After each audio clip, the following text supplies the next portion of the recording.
नमस्कार दोस्तों, मैं Parasnath life high study IAS में आपका स्वागत है। दोस्तों, 2 दिन से अर्थात 10 और 11 जनवरी से बीएड और बीटीसी विवाद का सुप्रीम कोर्ट में लगातार सुनवाई चल रही है और कल अर्थात 12 जनवरी को भी है। तो हम लोग देखेंगे कि आज सुनवाई में क्या हुआ, किसका पक्ष मजबूत हुआ। लेकिन उससे पहले प्लीज़ यदि आप लोग चैनल को सब्सक्राइब नहीं किए हैं तो चैनल को सब्सक्राइब कीजिए इसी तरह की एथेंटिक अपडेट पाने के लिए। आइए देखते हैं। देवेश शर्मा जी राजस्थान के हैं। इन्होंने ही बीएड के पक्ष में पिटीशन दायर किया है और केस लड़ रहे हैं। ट्विटर पर इनके कुछ ट्वीट हैं, अपडेट देते रहते हैं, आप लोग देख सकते हैं। सुप्रीम कोर्ट में आज एक बार फिर होगी सुनवाई। जस्टिस अनिरुद्ध बोस के नेतृत्व वाली खंडपीठ करेगी सुनवाई।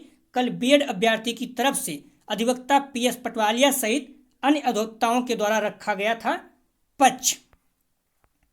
लंच के बाद 2 बजे से सुनवाई फिर जारी रहेगी।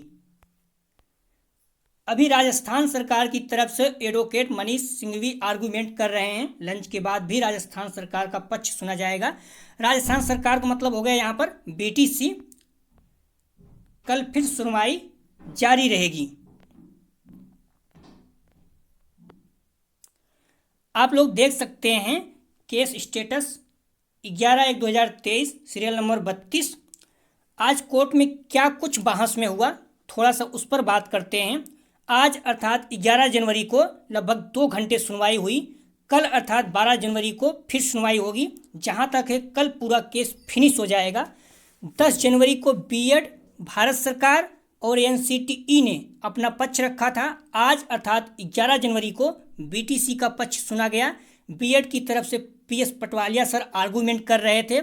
एनसीटीई और एमएचआरडी से भी प्रश्न किया जा रहा था बीच बीच में। बीटीसी की तरफ से मीनाक्षी अरोड़ा जी, सिंघवी जी, अग्रवाल जी और सीनियर एडवोकेट कपिल सिब्बल जी ने अपना पक्ष रखा और कल भी कपिल सिब्बल जी बीटीसी का पक्ष रखेंगे।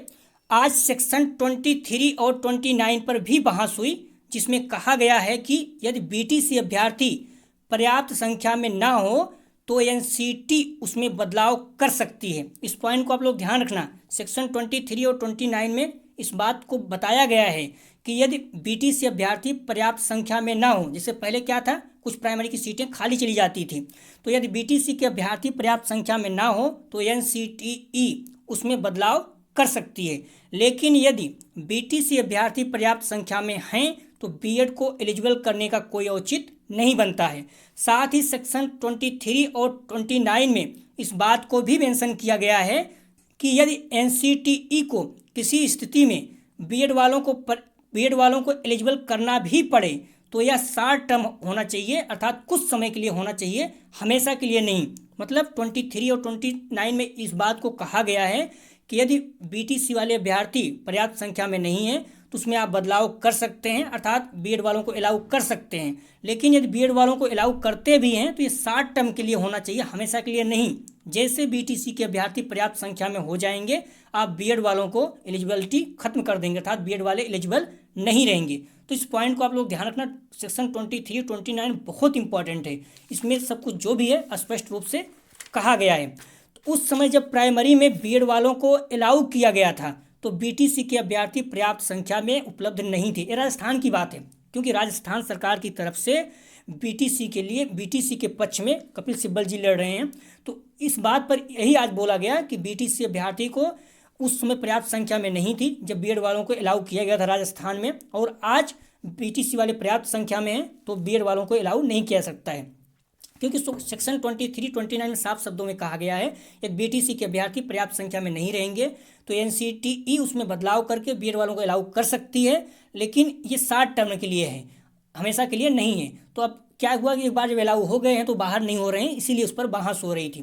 तो जो कपिल सिब्बल जी थे इसी के एग्जाम्पल दे रहे थे।